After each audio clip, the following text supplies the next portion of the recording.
Good morning and welcome to Monday's Early Morning Intuitive Guidance. I'm Dr. Bonnie Nussbaum. I'm here with some words of wisdom to start your day and your week off well. And we have another Denise Lynn deck, but it is not the soul coaching deck this time around. It is the Native Spirit deck. So, I was looking to see 44 cards. There are 44 cards in here. Good morning, Janine. Welcome. You're the first one popping on today. It looks like it's going to be a beautiful day here. I think it might be a little cloudy at eclipse time, but that's okay. Good morning, Ruth Ann. Welcome. Good morning, Peggy. Welcome, welcome. And good morning, Cindy. Everybody popping in all at once. This is good. So, eclipse day.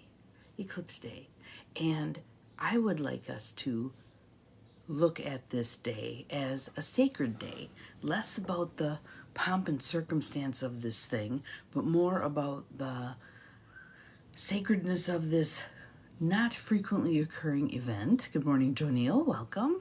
And good morning, Gwen, welcome. And what we can, haven't been to sleep yet. Good grief. All right, well, so probably you're going to be sleeping right through the middle of the the eclipse. Good morning, Lucy. Welcome.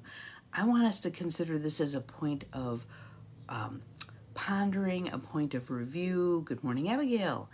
An opportunity to really take a look at, and since it's a new moon phase right now, what do we want to put into place? What do we want to, good morning, Carolyn. What do we want to add energy to right now? So we need to stop thinking about what we don't want, and we need to pay attention to what we do want. What do we want to energize? Good morning, Bobby. Welcome. Glad you are here. What do we want to energize? Not wasting our precious energy on what we don't want. That's terrible. We have to fight that. No. You're headed down the wrong path. Good morning, Beth. Welcome. We need to be looking at expansiveness, putting our energy into what we do want, and not just our energy, that flow of energy through us. And that's kind of what today's card is about. But that was also a part of that reading that I did yesterday from the Charles Eisenstein book, that call in the spirits and the helpers and the don't believe that we as human beings have to do all of this on our own. Draw in the energy that's just waiting there to be utilized. And I was reading the first part of today's card and thinking, man, I really want to feel this. It's not so much about the seeing. The same thing with the eclipse. I'm less concerned about seeing it, physical seeing. Good morning, Angie. Welcome. It was great chatting with you last night. Less about the seeing of this stuff and the more about divine feminine, you guys, feeling into it. So I want you to feel the energy of eclipse rather than having to see necessarily this, okay? So feel into it. So right now, let's take some nice deep breaths in through the nose, out through the mouth. One breath, I already feel the settling of my nervous system. In through the nose, out through the mouth. And one more for good measure. In through the nose, out through the mouth. Feeling that little bit of settling that occurs when we breathe in this way. So now, tune in. What energies are you feeling? And some of you might be going, I'm not feeling a dang thing. Don't worry about that. The energies are still there. The energies are still operating. And for those of you who just on your own would like to join in, there are people across the world going to do a hum, just humming at the point, the 4 minutes of the eclipse, roughly 4 minutes. Join us. We're putting forth good energy. We're putting forth love, healing, peace, all of the things that we need at this point in time. Let's provide it for ourselves and each other together. How cool is that? Divine feminine approach, right? So, card for today, Native Spirit deck. I think this is kind of funny given what's going on today. Grandfather Sky. And notice the crescent moon, new moon, which is where we're at. And a very bright planet. Grandfather Sky. Let's see what it has to say. Card meaning. This is your time to reach for the sky. Expansive energy. It is at Central Time, 1:19 Central Time. So for Eastern Time it would be 2:19, but it's basically during the eclipse. Good morning, Melanie. Glad you are here. So it's an opportunity to resonate with others. And there's an institute that not connected to this, but Institute for Noetic Sciences that has studied things like when you get a massive group of people praying the same thing at the same time, what happens? Interesting stuff. Crime rates go down, all kinds of things. So let's just create this expansive energy. It says expansive energy, vitality, health, healing, and passion. These qualities are expanding in your life. And why not work with that energy? If they're already expanding, why not work with that energy, right? Creating what we all want and need. The sky's the limit. You are a healer and a channel for the life force of the universe. So again, it's not we have to hemorrhage our own energy into this stuff. It's we become hollow and allow that energy to move, the divine energy to move through us. Your ability to sense energy fields is increasing dramatically. Be prepared to soar to new heights. So good morning, Deb. Glad you are here. As you're picking up something, like this morning, I pulled a card out of this deck and instantly felt, nope. And I think the reason that card came up was because that card's a little bent, a little twisted, so it sort of stands out from the deck. So instead of that, thank you, Cindy, for posting that. Instead of that card, shuffled again, pulled out this card. And again, it feels like this one was meant to be.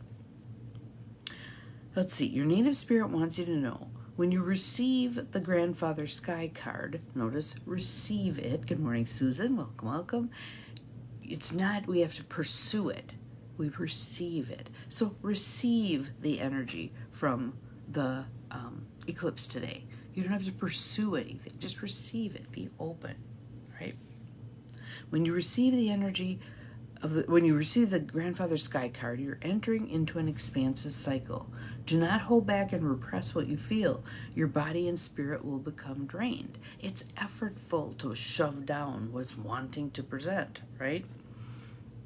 If you strive to meet everyone's expectations, but forget to honor your own needs, your energy field becomes dull. Energy field becomes dull.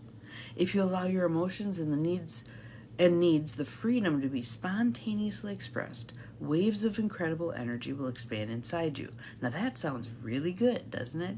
But it means when you're tearful, you're tearful. When you're frustrated, you're frustrated. When you're happy, you're happy. Allowing them all to be there and to flow through. Kind of like the sky, the clouds flow across the sky.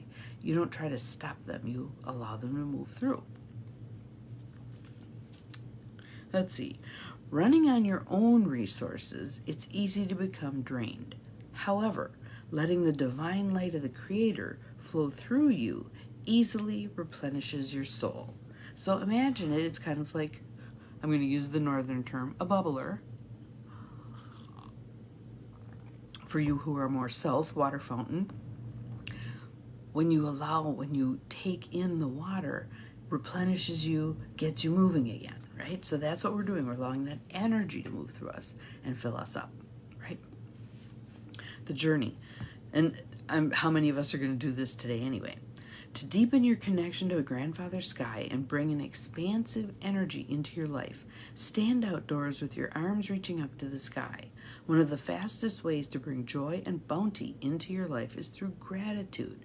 Allow thankfulness to surge through you up into the heavens. Good morning, Brenda. It was great seeing you last night, too. We had a reunion for those of us who went on Kayleen Welsh's women's retreat, the Goddess Retreat, this year and last year. So it was for some it was the first time meeting each other via Zoom, and it was just a very nice. Kayleen was telling us some of the things that are going on with this divine energy right now, and it was funny because she showed us the chart for this, and on my natal chart in the up position, I'm so bad at this stuff, Feel free to recycle the bubbler example. Yes, yes, yes. My house is full. In my natal chart, my house is just full. There's all kinds of stuff happening there, including some goddesses. Well, today's chart, there's one section jammed full of planets and stuff that's happening. It's just really, it was very interesting paying attention to that. And again, we need to pay attention to that divine feminine energy. It's influencing many things right now. And part of this age that we're moving into, age of Aquarius, however you want to frame it, is that divine feminine energy coming forth much more frequently. So we're going to see more things like, instead of hierarchical systems, we're going to see more lateral shared power systems. Instead of people being told what to do, they're going to be invited to share their thoughts and feelings on things. There's going to be collaboration, cooperation, less of the competition. It has its place, but we've so vastly overvalued it that it has kind of poisoned the pot in a lot of ways. So, what about for you today? What would you like to see manifest in your life? If we are at a new moon and we are going to be planting the seeds that a couple of weeks from now at the full moon, we want to take a look at and see, what has this done for us? When we set this intention today, what has it done for us? So let's have a chat about intention setting. Again, you want to be focused on what it is you do want. So we could just pick that one, collaboration and cooperation. I want my life to be much more about collaboration and cooperation than competition. There's an intention. Now we want to do some things with that. First of all, we want to get rid of the word want, because that puts it out into the future as if you don't have it already. We want to ventilate, as Pema Chodron says, these ideas, these desires with the idea that it's already happened. And going back to Tosha Silver, the exact thing that I'm wanting and needing is already on its way to me in divine right timing and divine right power. I'm so happy and grateful now that it's mine. You're already claiming it as yours. It may not have manifested physically yet, but in the ether, it's already manifested. It's already yours. It's already yours. There's that story of, let me think, Jim Carrey walking through the neighborhood in California where he wanted to live and saying, this is all mine already. I just haven't manifested it yet. Yes, restart. Beautiful. Restart. Ooh, a Housing First conference. Fabulous. Bring back some great ideas. And again, that's a ripe one right now, is the housing stuff. I said to someone the other day, our little foray in the 1980s and 90s of these gigantic McMansions on these humongous lots, I have an idea for how they're going to maybe be repurposed. That main big house that's plunked in the middle, it becomes the common house. And then you build all the little houses kind of around it. So those McMansions can serve a purpose down the road when we realize, yeah, this just wasn't the best approach for housing. Many ideas are going to be generating now, popping up. And had a conversation with my little brother about electric cars, and he was like, he's a gearhead. My thing was, you have to start somewhere. Will electric cars 10 years from now be the same as electric cars now? No. Are our phones the same now as they were in the 80s when we carried them around in a bag? No. Are computers the same now as they were when they first came out? A whole room was filled with a computer. Like universities, when I first went to university, early 80s, the computer filled an entire friggin' room. And it had these little stacks of cards, key cards, that ran through the machine, and that's what made it go. Now we look back on that and go, wow, how archaic was that? 20 years from now, they're going to look back right now and go, wow, how archaic was that? So simply because something isn't peak of operating at this point in time, it doesn't mean we don't do it. We can do it, we can learn from it, we can grow, we can build the better mousetrap, if you want to think about it that way. And again, I feel like much of what we're going to be doing is appreciating the connection between all human beings, all living beings, all things that we view as not sentient, like rocks and dirt and whatever, and realizing it all has life. It all has life. And we need to move out of our user mentality. What can this do for me? And into a place of, how do we coexist with this? How do we support this? How do we live lightly on the land, etc., etc.? How do we replenish our soil that we pretty much destroyed through our farming practices, etc.? So, a time of great change, a time of great upheaval. Yes, there's going to be upheaval, but if you can keep the framework of this is in service of this change that we've been waiting for. Kayleen said last night, I feel like I've been saying for years, this is a very powerful time, this is a very powerful time. But it has been. When we look at it in human years, yes, it seems like, okay, you're always saying this, it's dragging on. But if we look at a human lifespan, even let's say 100 years, a drop in the bucket compared to the length of time Earth has been around, the length of time, all of those much older things than we are. We just have a certain perspective. We need to expand beyond the perspective.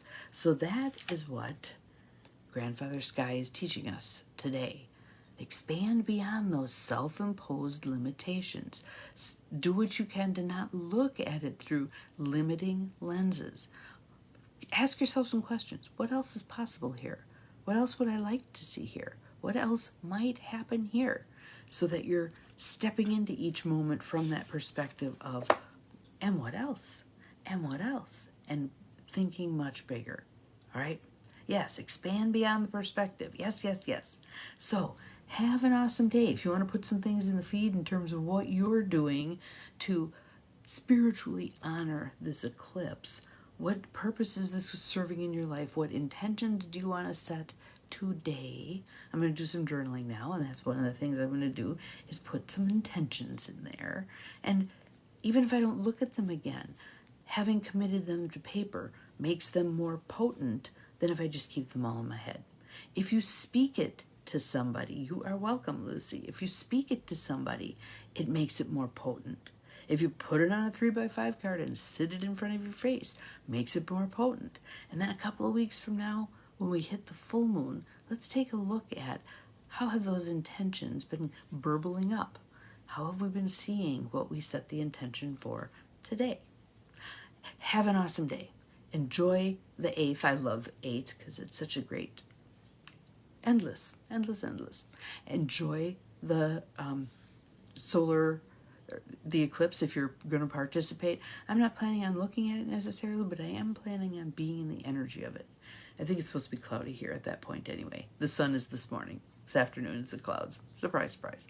But just spending time in that energy. What do I want? And be expansive in those wants. Big stuff. I want world peace. Let's go right to the core of this thing. War is going to become obsolete, less and less necessary when we change our thought patterns. Hi Trudy, glad you are here. We're just about done. We'll see you again tomorrow. Remember, you're capable of far more than you think you are.